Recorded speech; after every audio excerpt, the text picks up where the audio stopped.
अनुराग जी ने दिन रात उनके लिए मेहनत की है। इस लोकसभा क्षेत्र का कायाकल्प किया है। वो घर घर जाएंगे, दस्तक देंगे कि जब कार्यकर्ता खुद अपने तौर पर निकले कि हमने रिकॉर्ड जीत दिलानी है। इस बार आपको लग रही है कुछ चुनौती? 5 लाख पार की बात करें, क्या क्या चीज? कि जबरदस्ती धकेला गया। मुझे बताया गया कि अनुराग ठाकुर जी के खिलाफ 4 जून तक है। उसके बाद क्या होगा अभी तो वो किसी को पता नहीं। इस देश में जो लंबित पड़े इतने सालों से कांग्रेस ने चीजें छोड़ी हैं, कभी सोचते थे कि कभी ये चीज होगी कि नहीं होगी, और उसके बाद अनुराग ठाकुर जी, उनकी कोई रुचि नहीं थी, और उसके बाद भी जो उन्होंने कड़ी मेहनत की है। आज का लास्ट पीस बचा था, वो बोल रहे थे मैंने खाना, हो रहा था मैंने खाना कि राजनेताओं को गाली देके कुछ नहीं होगा जब तक, क्योंकि राजनेता तो आप तैयार करते हैं। कई लोगों की 20 बार लॉन्चिंग होगी लेकिन वो फेल होगी।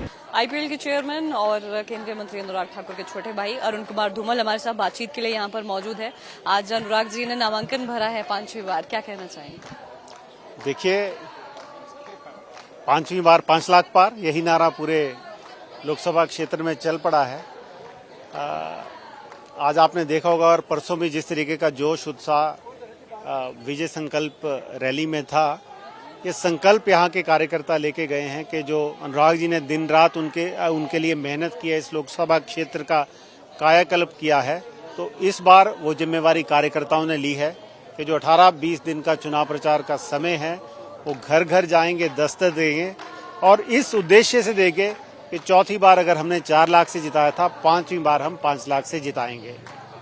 वही जोश उत्साह हमने युवा वर्ग, महिला वर्ग में देखा है, और मेरा मानना है कि जब कार्यकर्ता खुद अपने तौर पर निकले और इस संकल्प के साथ निकले कि हमने रिकॉर्ड जीत दिलानी है, तो वो निश्चित तौर पर वो लक्ष्य प्राप्त करेंगे। वैसे तो आमतौर पर जो अरुण जी है वो लाइमलाइट में नहीं आते, लेकिन जैसे ही चुनाव आते तो मेन प्रचार में उनको देखते हैं हम कि लोगों के बीच में जा रहे हैं, किस तरह से चुनावी जो चीजें उनको देखना है। तो इस बार आपको लग रही है कुछ चुनौती, या क्या इस बार जो लक्ष्य रखा है, आप 5 लाख पार की बात करें, क्या क्या चीजें करेंगे? देखिए, आपने वो वैसे तो सुना भी होगा, आदरणीय शांता कुमार जी ने भी अपील की थी कि जिस तरीके का कार्य अनुराग ठाकुर जी ने किया, उनको निर्विरोध ही भेज देना चाहिए। और मुझे लगता भी था कि कांग्रेस पार्टी में जिस तरीके का कंफ्यूजन था, कोई चुनाव लड़ना नहीं चाहता था, कि शायद वैसी स्थिति पैदा हो, लेकिन जबरदस्ती धकेला गया। मुझे बताया गया कि कांग्रेस का जो शीर्ष नेतृत्व था, उनका था कि अनुराग ठाकुर जी के खिलाफ किसी न किसी प्रत्याशी को जरूर उतारना है, तो उस कड़ी में उन्होंने एक प्रत्याशी को भेजा है।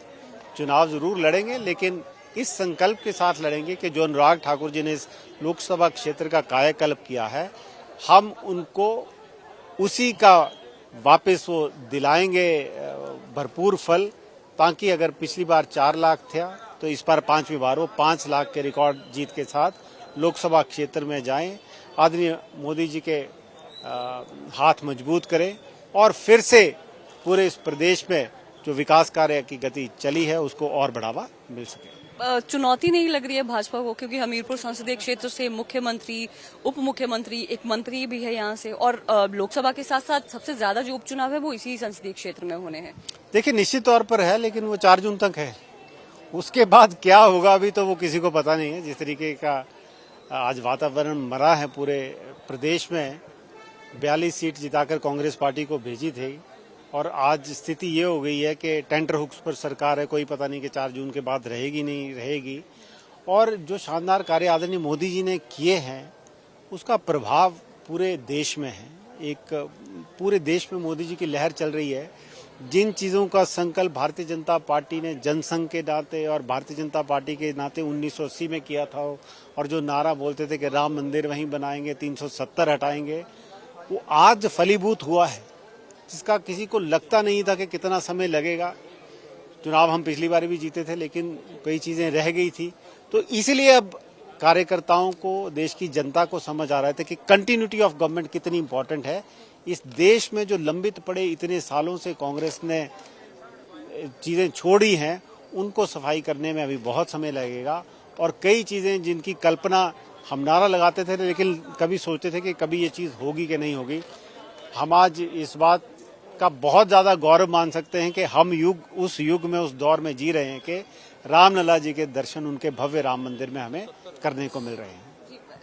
एक बड़े भाई के तौर पर जब आप उन्हें देखते हैं अनुराग को, तो कैसा लगता है आपको कि हमीरपुर से निकले, एक काफी लंबा संघर्ष करने के बाद, मेहनत करने के बाद कैबिनेट मंत्री तक पहुंचे, तो वो कैसा लगता है? निश्चित तौर पर बहुत प्रेरणादायी है। चाहे मैं धूमल जी की बात करूं, अनुराग जी की बात करूं, हम बड़े छोटे से परिवार से आते हैं, किसान और फौजियों के परिवार से आते हैं, लेकिन धूमल जी ने जो संघर्ष किया, जिस तरीके की उन्होंने लाइफ लीड की, LIC के वर्कर के तौर पर उन्होंने अपने करियर की शुरुआत की थी, फिर ग्रेजुएशन की, पोस्ट ग्रेजुएशन की, 10 साल कॉलेज में पढ़ाया, फिर राजनीति में आए और हमारी कोई राजनीतिक पृष्ठभूमि नहीं थी, लेकिन फिर भी वो मुख्यमंत्री के पद तक पहुंचे। और उसके बाद अनुराग ठाकुर जी, उनकी कोई रुचि नहीं थी, मैं मानता हूँ, मैं तो उनको क्योंकि बचपन से देखता आ रहा हूँ, उनका खेलों में ही वो थे उनकी रुचि, लेकिन एक लंबा संघर्ष जब HPC के अध्यक्ष रहे और स्टेडियम बनाया, उसके बाद प्रदेश की कांग्रेस सरकार के साथ हुआ, उस दौर पे उसके बाद जो उनको वो लाइमलाइट मिली और जो प्रभाव उनका पूरे लोकसभा क्षेत्र में और पूरे प्रदेश में बना, एक जुझारू व्यक्ति के रूप में, एक जुझारू नेता के रूप में, मैं मानता हूँ उसी तरीके से वो राजनीति में आए। और उसके बाद भी जो उन्होंने कड़ी मेहनत की है, आज मैं मानता हूँ प्रदेश के बहुत कम ऐसे नेता है जिन्होंने अपनी पहचान पूरे देश में बनाई हो, और अनुराग ठाकुर जी ने तो अपनी पहचान पूरे विश्व में बनाई। बहुत बड़ा गौरव है कि हमीरपुर से पैदा हुआ एक युवा जिसने आज पहचान पूरे देश और पूरे विश्व में बनाई। इस बात का गौरव पूरे इस लोकसभा क्षेत्र की जनता भी करती है। वो देश के किसी कोने में जाएं, जब वो बताते हैं कि हमीरपुर से आते हैं, तो उनको पूछते हैं कि अनुराग ठाकुर जी वाले हमीरपुर से, तो मैं मानता हूँ बहुत बड़े गौरव की बात है। और उसी गौरव, और कहते हैं आपके जीवन में जो आत्मसम्मान और गौरव से बड़ी कोई चीज नहीं है, उसी गौरव के लिए प्रदेश के कार्यकर्ता, हमारे क्षेत्र के कार्यकर्ता उनके लिए लड़ते हैं और उनके लिए बड़ी से बड़ी जीत जिताने का जज्बा रखते हैं। तो बचपन से रिश्ता कैसा रहा है आप दोनों का? क्योंकि चलो बचपन में तो लड़ाई झगड़ा, लेकिन बड़े होते होते फिर पॉलिटिक्स में जाना, और आज यहाँ पर मतलब आप पहुंचे, उनके लिए प्रचार भी करेंगे आगे जाके, कैसा रहा है? देखिए, बहुत बढ़िया रहा। हमने तो रूम भी शेयर किया है कितने साल, जब तक उनकी शादी नहीं हुई थी।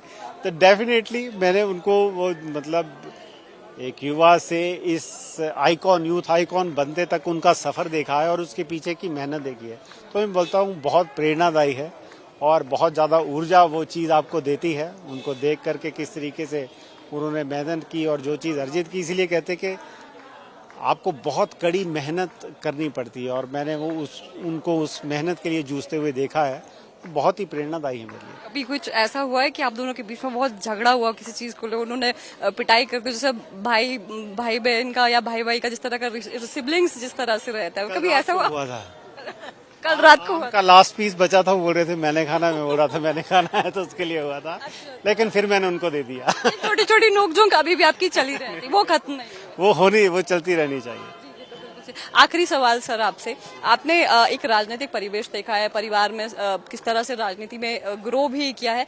अरुण धूमल कभी क्यों नहीं है पॉलिटिक्स में? क्या हमेशा लगते हैं कई बार कि इस बार उतरेंगे, इस चुनाव में उतरेंगे, लेकिन आते क्यों नहीं पॉलिटिक्स में? क्यों नहीं आते अनुराग? मैं मानता हूँ जरूरत है ही नहीं। जब परिवार के दो व्यक्ति इतना बढ़िया कर रहे हो, तो हमें तो उनके पीछे रहकर उनका सपोर्ट वो बन के वो करना है। क्योंकि बहुत से लोग राजनीति में हैं, लेकिन राजनीति जिस दिशा में बढ़ रही है, हमारा प्रयास तो ये होना चाहिए कि लोगों को इसके प्रति जागरूक करें कि राजनेताओं को गाली देके कुछ नहीं होगा जब तक, क्योंकि राजनेता तो आप तैयार करते हैं, आप बनाते हैं।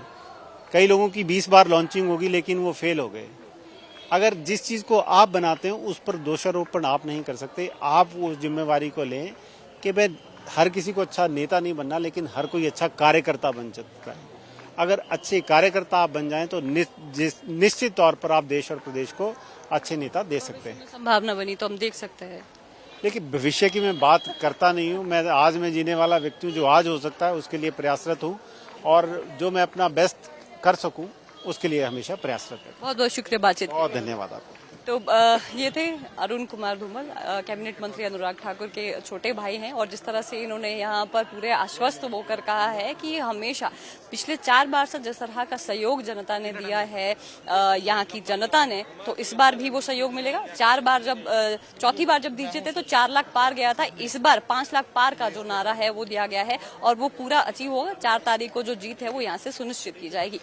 हमीरपुर से कैमरा पर्सन कार्तिक ठाकुर के साथ मैं रेशमा कश्यप, डेली पोस्ट पंजाब हरियाणा, हिमाचल।